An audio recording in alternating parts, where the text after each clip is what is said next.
আসো হাতটা তুমি ধরো ছাই, অল্প করে কাছে ডেকে বউ বানাবো তাই।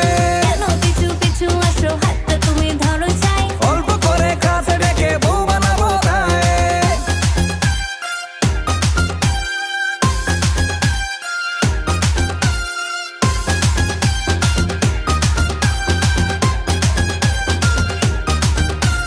শ্বশুর আমার অসুর এখন দাঁড়িয়ে থাকে যখন তখন, চেষ্টা করেও তোমার দেখা কেন মেলে না।